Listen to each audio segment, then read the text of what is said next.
Германскиот автомобилски клуб АДАК тврди дека електричните возила се поиздржливи од класичните, а тоа се темели на обемното истражување кое го направи. Сепак, популарноста на електричните возила не се зголемува според планираното темпо, па чести се примерите на неуспешни обиди да се освојат купувачите. Денеска ќе ви откриеме какви малверзации прават американците за да ги избегнат даноците за возила. Емисијата ја започнуваме со домашна тема. Volvo представи два нови модели на македонскиот пазар.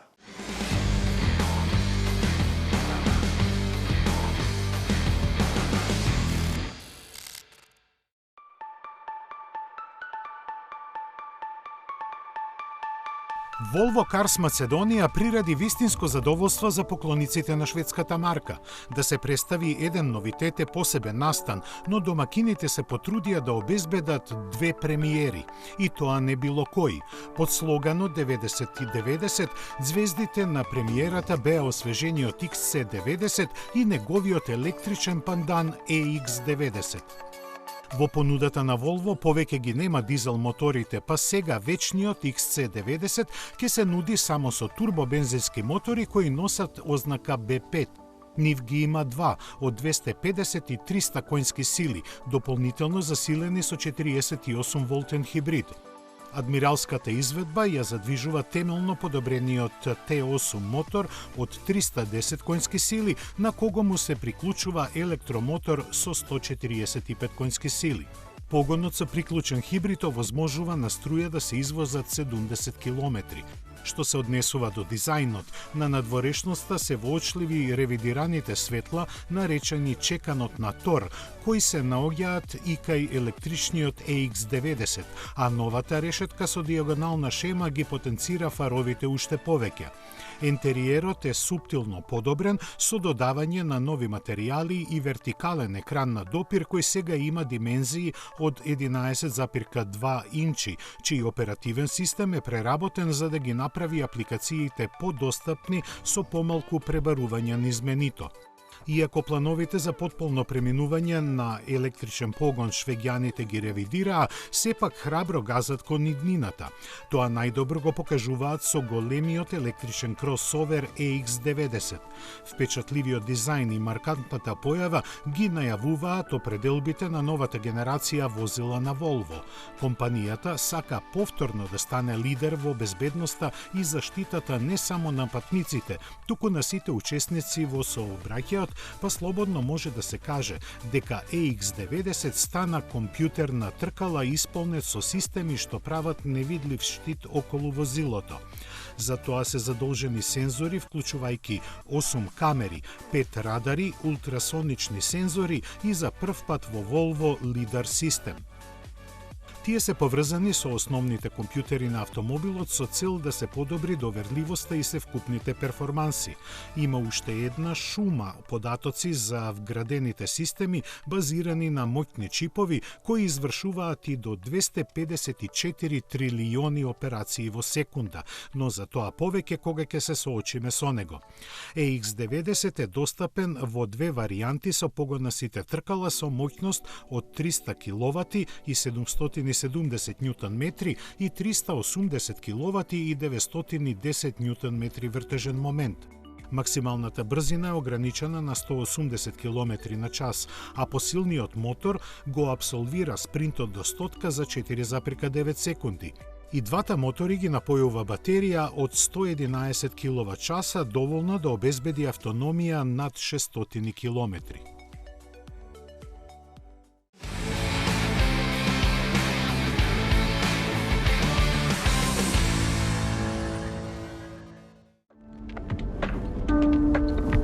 Со представувањето на звездената постава, Land Rover потврди дека е подготвен за настап на Дакар. Должноста да ја брани честа на британската легенда ќе ја има 14-кратниот победник на големата рели авантура Стефан Петер Хансел, заедно со талентираниот литванец Рокас Бациушка. Третиот возач ќе биде одреден дополнително.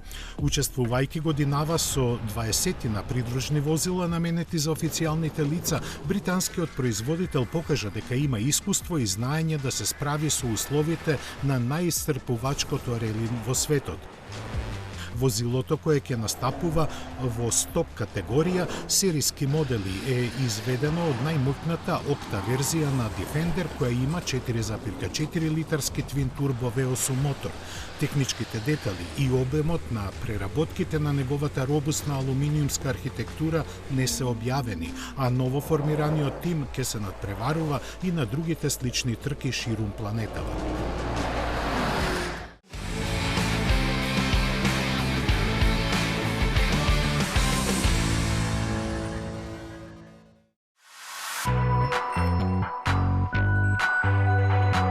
Во согласно со среднорочната програма за настап на американскиот пазар, Mitsubishi под своите ознаки ќе лансира електричен модел базиран на идната генерација на Nissan Leaf. Ваков чекор можеше да се очекува, но изненадување се вестите дека ново електрично возило наменето за Австралија ќе го развие и произведува тајванскиот Foxtron. Во штурото соопштение за јавност не е споменато од која класа ќе биде, но се претпоставува дека тоа е модел B, кој ќе се произведува во погоните на Yulon Motor. Премиерата и на двете возила ќе биде идната година, а се истражуваат можностите за нивни пласман и во други региони. Што се однесува до Nissan Leaf, тој ќе има платформата на Aria и ќе прерасне во кросовер. Според прелиминарните најави ќе има автономија од околу 500 км, а ќе може да ги користи полначите на Тесла. Паралелно со верзијата на Mitsubishi, во Америка Nissan ќе започне со продажба на плагин хибридниот Outlander под своите ознаки.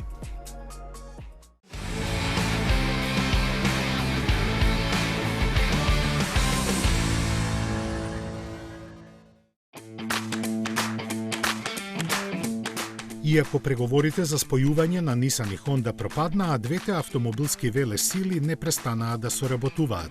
Темите се од порано познати, но една се крие од очите и ушите на јавноста.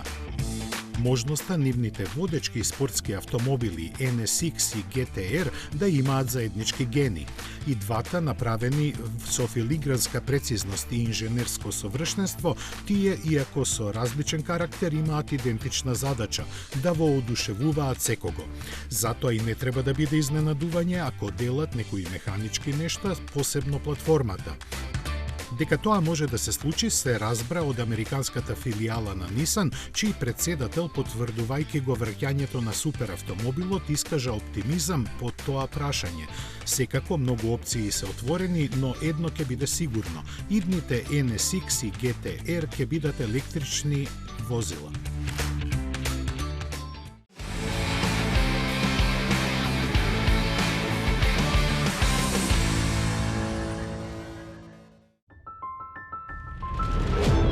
Соочен со континуирано опаѓање на продажбата, која за 10 години се намали за скоро 5 пати, Hyundai реши потврсто да го нападне кинескиот пазар. Ке стартува со симпатичниот кросовер Elexio, кој ќе биде прв од новото семејство базирано на моделите на Ioniq серијата. Со помош на инвестиции од преку $1 милиарда, за негово производство ќе биде задолжена заедничката компанија што Hyundai ја има со Beijing Automotive, која заради слабата продажба мораше да затвори 2 од своите 4 фабрики. Дизајнот на новиот модел е целосно оригинален и различен од останатите возила на марката, а техничките детали се доста штури. Познато е само дека ќе биде со големина колку Tucson и дека во внатрешноста ќе има дисплеј голем 27 инчи. Се очекува да има и можност за автономно возење. Извоз на другите пазари не е предвиден.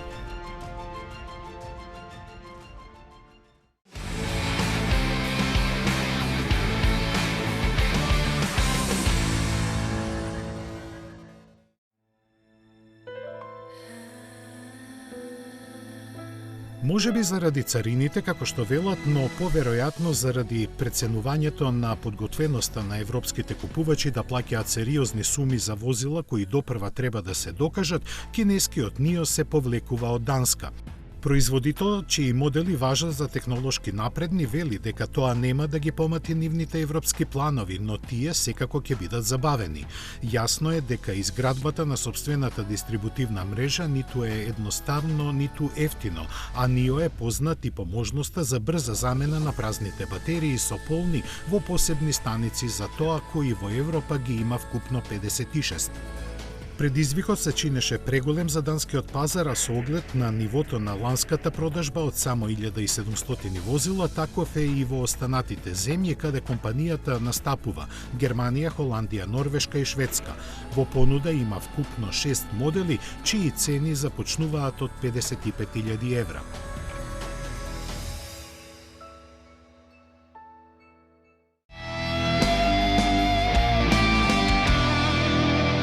«15 години вие одбирате, ние купуваме за 24 часа. 15 години над 10.000 клиенти.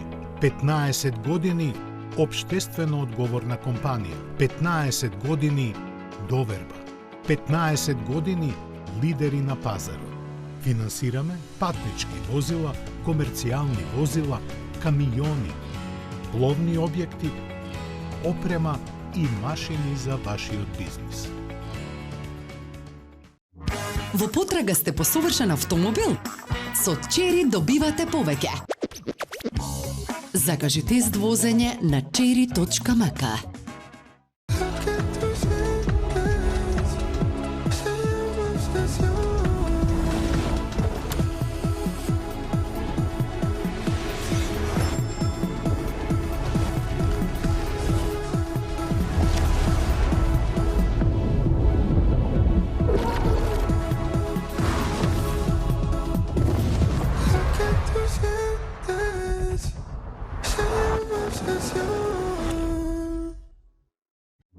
Во потрага сте по совршен автомобил?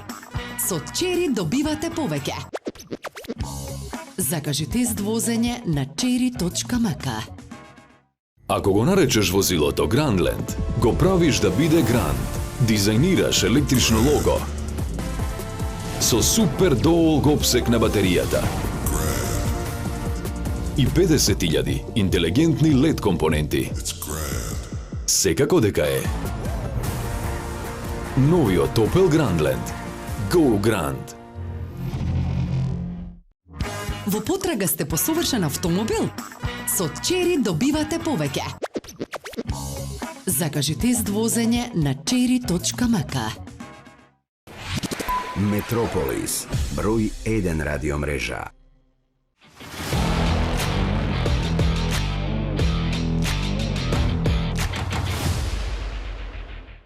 Групацијата Volkswagen секоја седмица ја зголемува палетата на изведби. Во изминатите 7 дена лансирана е 7 верзијата на Audi A6 со приклучен хибрид, додека чесите ја прикажаа VRS Enyaq. Сакајки да го рационализира своето работење, групацијата Volkswagen размислува да го продаде Italdesign, дизајнерската компанија која има статус на независна и работи за повеќе производители, сега е пред евентуална пресвртница во својата историја.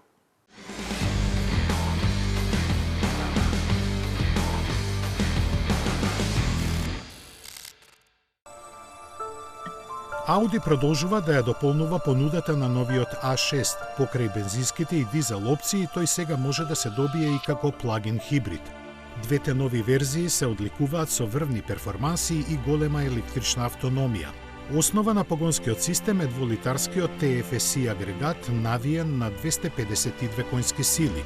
Нив електромоторот сместен во куќиштото на 7-степениот менувач ги изголемува на 299, односно 367 во посилната варијанта, која до 100 км на час стигнува за 5,3 секунди. Батериите од 20,7 киловат-часа овозможуваат поминување на 111 километри кај лимузинската, односно 5 помалку кај караванската Авант изведба. За нивно полнење се потребни околу 2,5 часа, а во чисто електричен режим може да патуваат и на автопат. Максималната брзина е ограничена на 250 км на час, а погонот и управувањето на сите 4 тркала се стандардни. Цените во Германија стартуваат од 66.000 евра.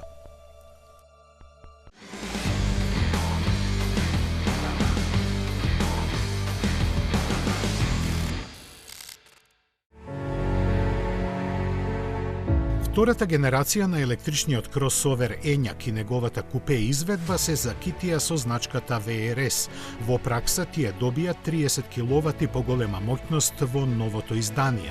Двата мотори со комбинирана моќност од 340 конски сили го забрзуваат Ењак од 0 до 100 км на час за 5,4 секунди, а максималната брзина е ограничена на 180 км на час. Стандардната автономија остана 550 км, но Ењак ВРС купе дофрла 10 км повеќе. Спортската суспензија го спушта Ењак ВРС за 1,5 см напред и 1 см назад. Амортизерите може да се прилагодуваат во поширок опсек и нудат до 15 прилагодливи параметри во индивидуален режим на возење. Изборот на модуси на возење е проширен за да вклучи режим за погон на сите тркала и додадени се 2 звука на профилите на возење. Стандардната опрема вклучува електрично прилагодливо седиште за возачот со функции за меморија и масажа, како и лумбарна потпора, загреван спортски волан со 3 краци, предни спортски седишта со интегрирани потпирачи за глава и педали во изглед од нерегјосувачки челик. Оние што не им е доста, можат да доплатат за еден од двата посебни дизајни на интериерот.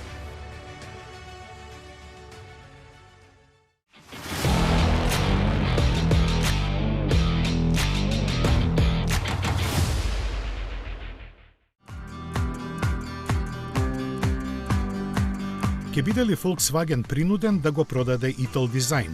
Прашањето кое се наметна како дел од напорите концернот да ги намали загубите и поедностави работењето, засега нема прецизен одговор. Германската компанија има долга соработка со прочуената дизајнерска куќа која датира уште од раните 70-ти години на минатиот век. Основана од Giorgetto Giugiaro и Aldo Maltovani, таа е заслужна за некои од најславните модели на марката, вклучувајќи ги и првите генерации на Golf, Passat и Scirocco.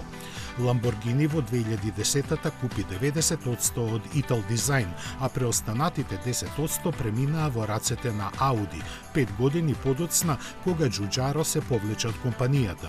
Но Italdesign беше и остана посветен на соработката со разни други производители на автомобили, одржувајќи ја својата репутација на независна дизајнерска сила. Како евентуалната продажба ќе се одрази на тоа, никој не сака да прогнозира.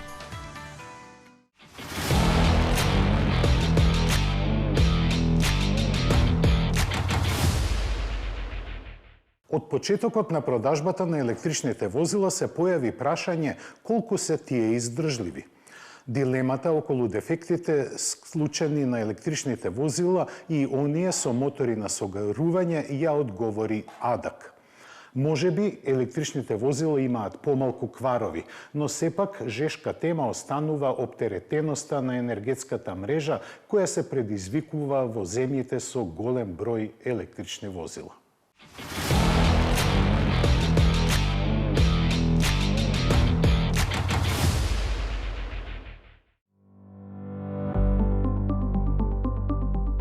Веќе нема дилеми. ADAC со огромно истражување докажа дека електричните автомобили се расипуваат помалку.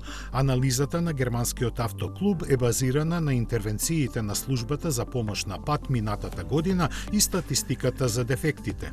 Опфатени се вкупно 159 модели на автомобили од разни производители кои лани на своите собственици им создале вкупно 3,6 милиони проблеми. Главните причини за нив од година во година не се менуваат многу, но она што се забележува е порастот на квалитетот на електричните автомобили.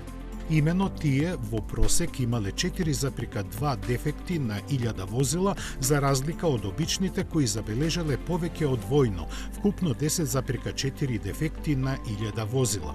Зошто е така, не треба многу да се образложува. Електричните автомобили имаат помалку делови кои може да се расипаат, но ако се расипаат, тогаш почнуваат вистинските маки за нивните сопственици. Освен цената, проблем е воопшто и да се најде сервис за нив, бидејќи независните работилници често избегнуваат да примаат електрични возила на поправка заради недостаток на обучени механичари за нив и опасностите што демнат при нестручно ракување со батериите.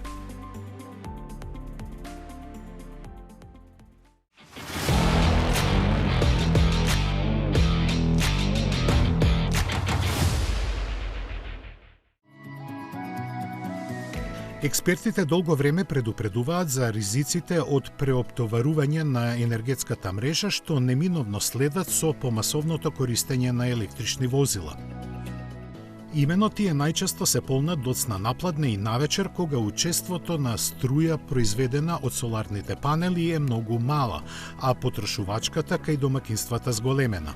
Одржувањето на балансот не е едноставна работа, бара прецизно планирање и предвидување на можните испади, што како реален проблем досега го признаа само неколку европски земји.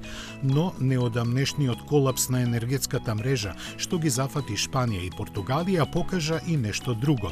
Причините за него не се поврзани со електричните возила, но токму тие со своите способности за напојување на дворешни уреди спасија од мрак дел од домакинствата таму.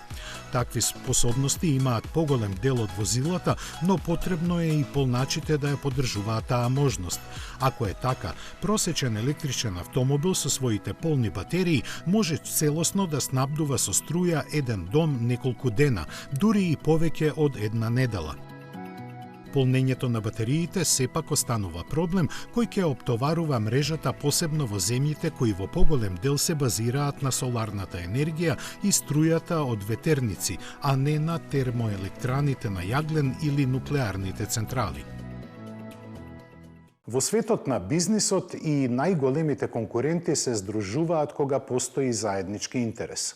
Лидерите на Рено и Стеланти заеднички ја предупредуваат Европската Унија околу рестриктивните регулативи и несинхронизираните прописи на повеќе тела под нејзин надзор, кои го ставаат под прашање опстанокот на индустријата. За жал, во следните минути ќе посочиме и на неколку неуспешни приказки иницирани од преголем ентузијазам и верба во трансформацијата на пазарните услови.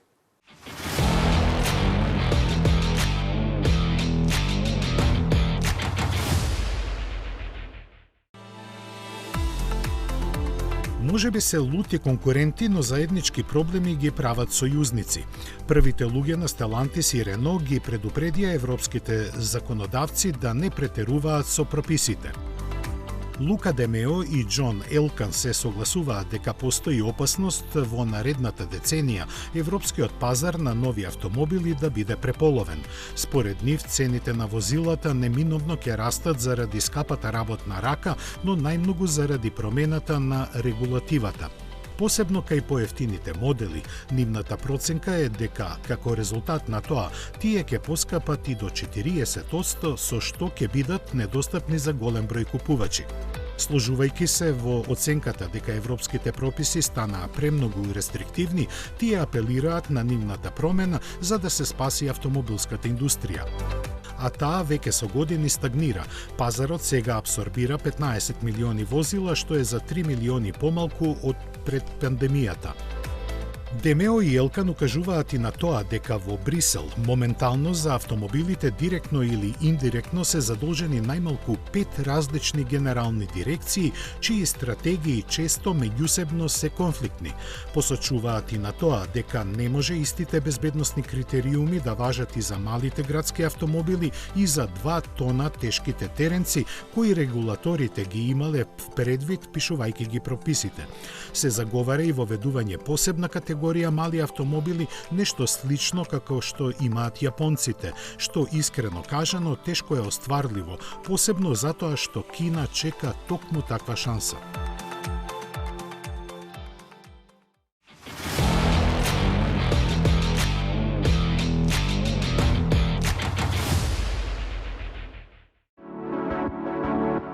Ерата на електричните возила доведе до експлозија на компаниите кои одлучија да го искористат новиот пазарен сегмент. Некои успешно, но повеќе очигледно не, зашто примери има доста.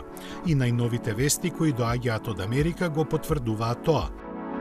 Имено Faraday Future 11 години по основањето, 8 по представувањето на првиот и засега единствен модел и 2 по почетокот на производството, има продадено само 18 примероци од него.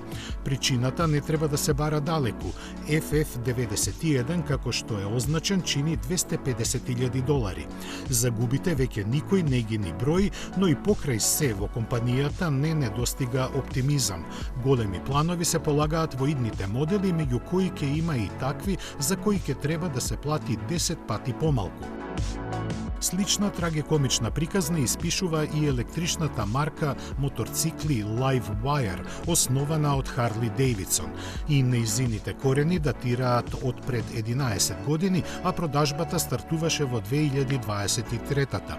Скромно, со 660 примероци таа и 612 во наредната година, засега во првиот квартал да спадне на едва и 33, а плановите велеа дека до 2026 ќе нарасне на дури 100,000. Но, едноставно, електричните мотоцикли на Харли Дейвидсон никој не ги сака, заради што во првиот квартал годинава е остварена загуба од $20 милиони, односно по 600,000 по моторцикл.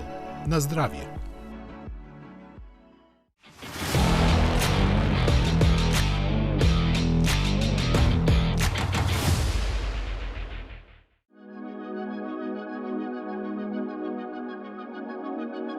Citroen од секогаш бил провокативен во своите модели, посебно поголемите. Не само технички, туку и со осмислувањето на целокупниот концепт за настап на пазарот.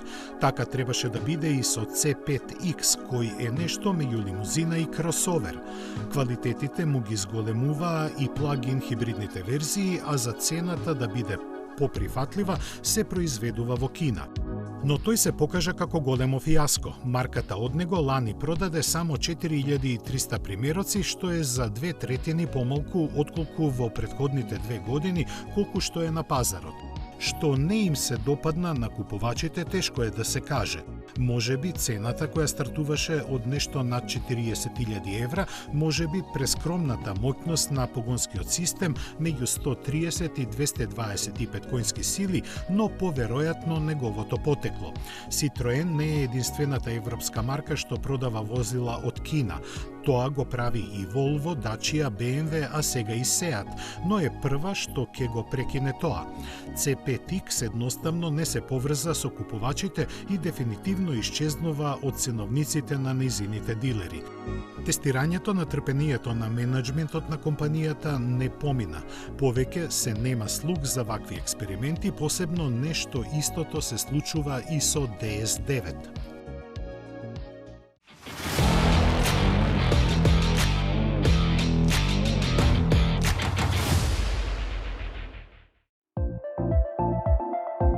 Научивме дека ништо не треба да не изненади кога Илон Маск ветува. Можеби заради неговите преголеми амбиции или уште поголемата желба пред време да се пофали, одложувањата на најавеното станаа нешто сосема нормално. Дури и ако се работи за 7 години, како што е случај со електричниот камион, за чие масовно производство сега е најавено дека треба да започне до година. Кога беше представен во 2017-та, Маск објави дека за 2 години ќе започне да излегува од гигафабриката во Невада, која за тоа требаше да биде проширена. А тоа всушност се случи во 2022-та, со производството на првите серии наменети за тестирања од страна на големите купувачи како што е Пепси.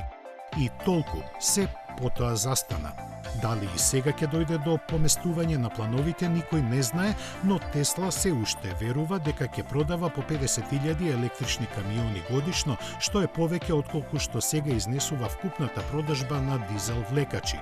Затоа треба да придонесат неговите карактеристики: автономијата од 480 или 800 км, можноста за користење полначи од 1,2 мегавати и високите заштеди на трошоците за експлоатација.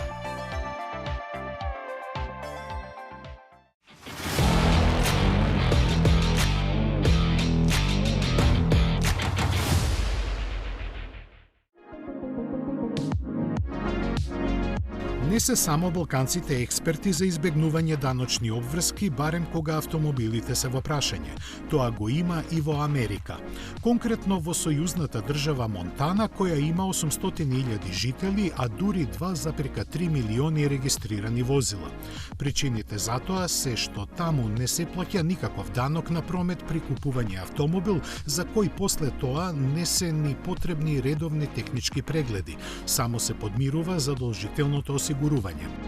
Затоа и голем број американци отвораат фирми на кои ги регистрираат своите возила, кои ги возат таму каде живеат.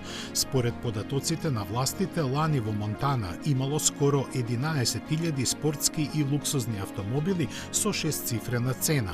За споредба, во сојузната држава Вашингтон, која има 7 пати повеќе жители, се регистрирани 4 пати помалку такви возила.